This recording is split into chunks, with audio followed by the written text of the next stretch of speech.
Hi there, it's Gina Gardiner here. I'm on day 17 of a 30-day challenge, and today I want to talk to you about resistance and acceptance. I'm sure many of you have heard the saying, resistance is futile. I think it was part of a film, it's something that somebody said when they were actually wanting somebody to tell the truth. When I'm talking about resistance, I'm talking about the fact that so often there is either a job that needs doing and we resist doing that job, and we put so much energy into not doing it, it would actually be quicker and easier to just get on with it. Or we resist making a change in our life that's going to make our life so much easier. I'm going to give you a few personal examples and then share with you some examples from clients where the resistance around dealing with the negative emotions actually makes them more difficult. So the first example I'm going to use is one where I was finding my mobility more and more difficult. I was the head teacher of a school, and it was a very spread out school.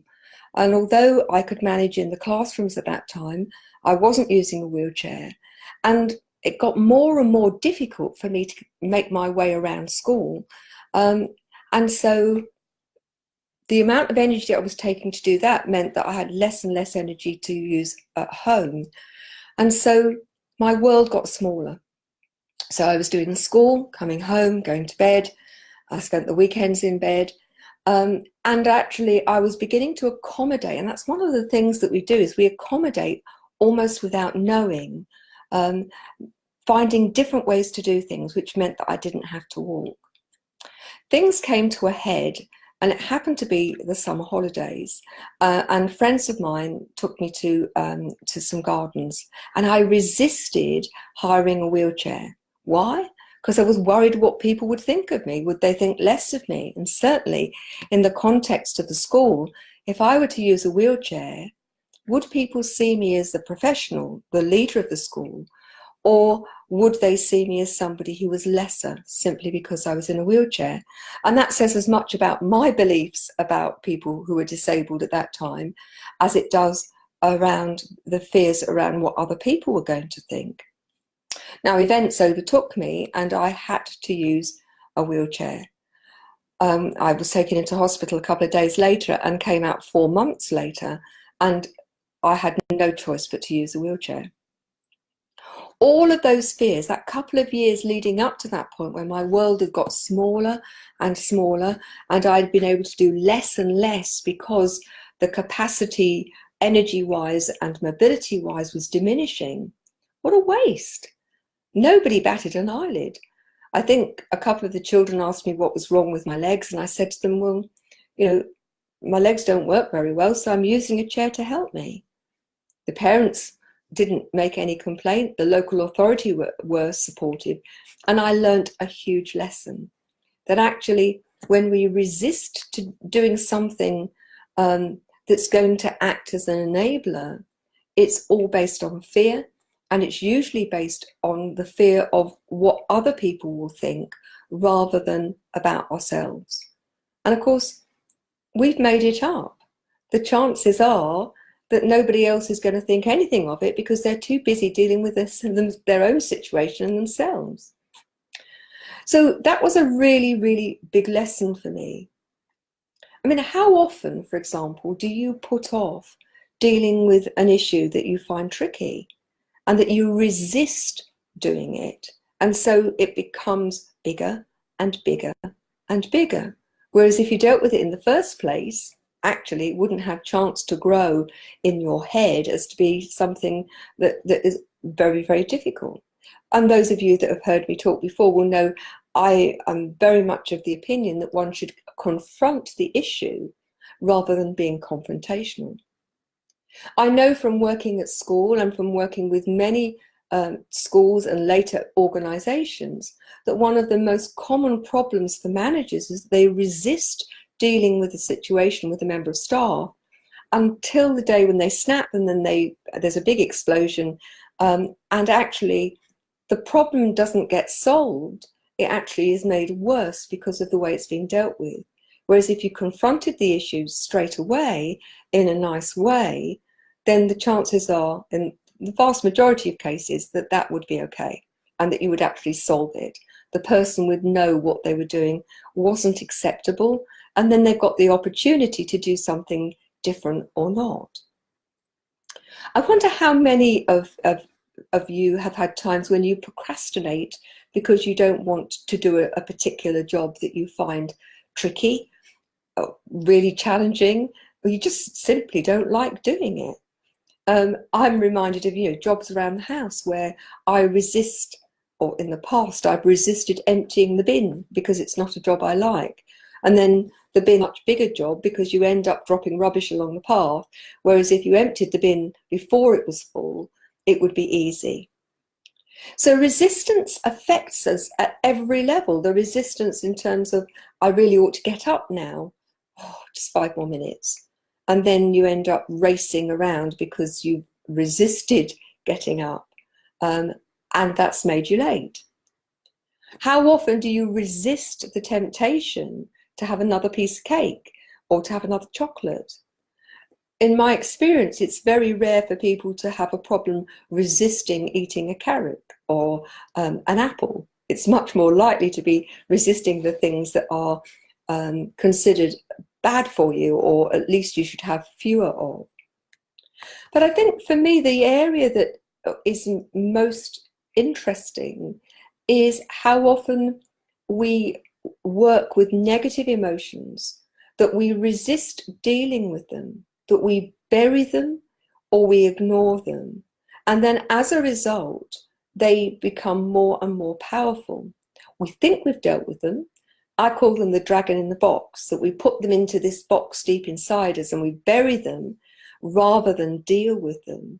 And what we think we're doing is, well, I'm not thinking about that, we've solved it. But in reality, there's this huge resistance to face those things that we fear, or that those things which are uncomfortable. And as a result, those emotions take on a completely different level of power over our lives. The trouble when you bury them or you put them in the box or whatever you do is that they're then really easily triggered by something else happening. And then the fallout is not only from what's gone on in that moment, but actually all of the buried emotion then comes piling out. And so the resulting response is completely disproportionate to the actual situation that's happened. And that's true for all of us. We are all triggered by different situations, which bring us back to a previous situation. Now, those triggers can be really positive. When I smell Estee Lauder Beautiful, the perfume, that reminds me so much of my mum, because she always wore that. And for me, that's a happy memory. But it can just as easily be a negative thing which is triggered.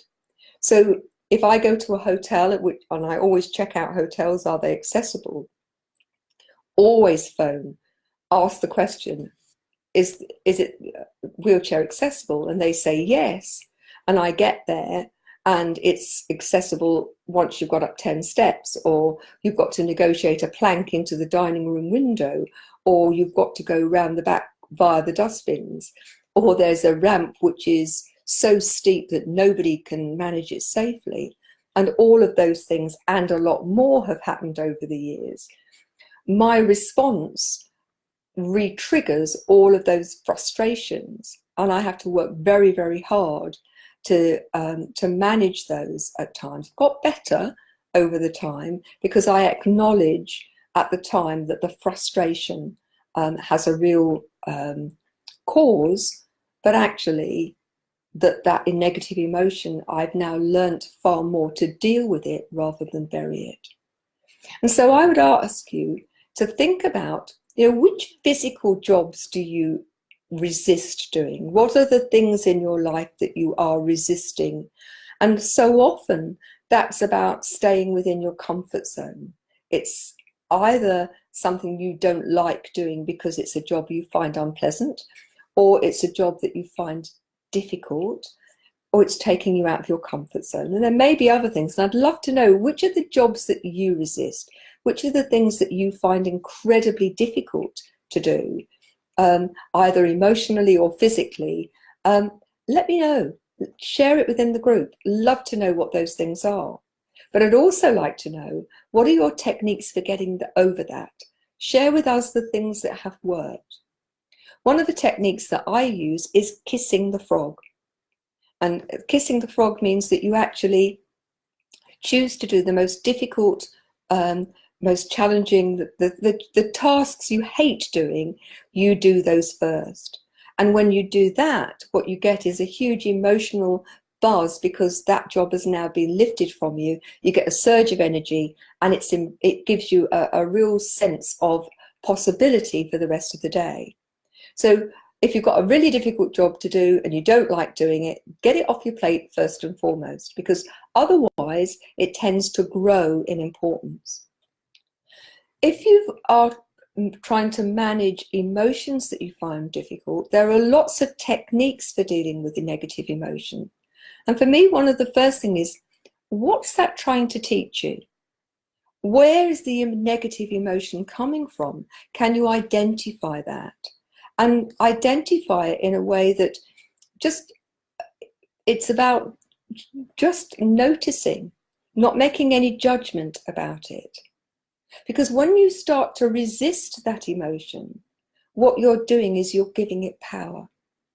Where you give your focus, where you give your energy, you are giving whatever that is power, and it seems to grow.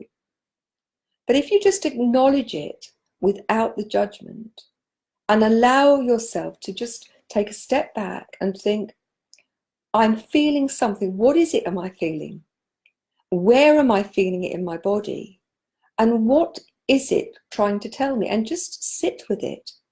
Just allow yourself, without judgment, without seeing this as good, bad, or indifferent, allow it to be.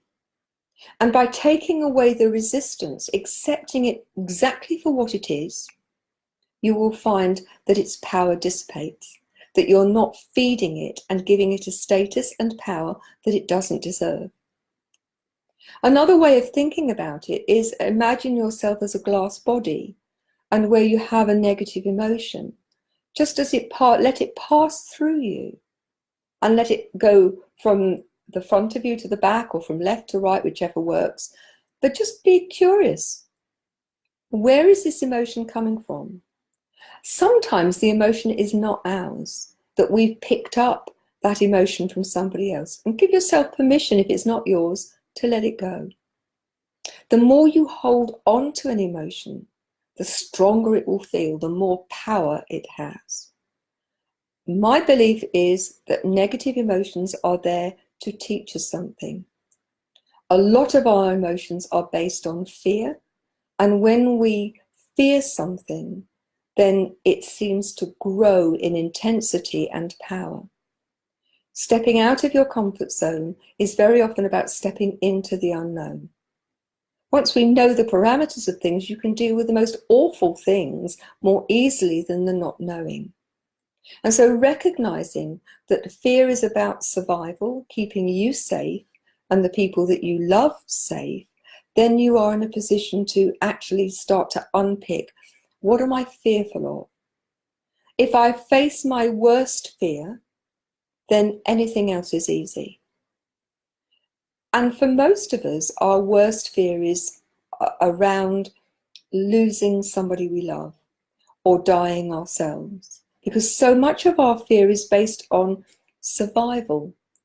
And actually, once you face the fact that, we all have a finite life, and at some point we are going to go into the next adventure, and none of us really know what that's going to be like, and recognize that actually, if you spend your whole life worrying about you dying or somebody else dying, then you're not living life to the full. If you're fearful about doing something different, something new, then it's about facing the fact that by staying within your comfort zone, your life is becoming limited and small. And so once you face the fear and recognize it for what it is, then you're in a much better position to say, well, I am fearful, but I'm going to do it anyway.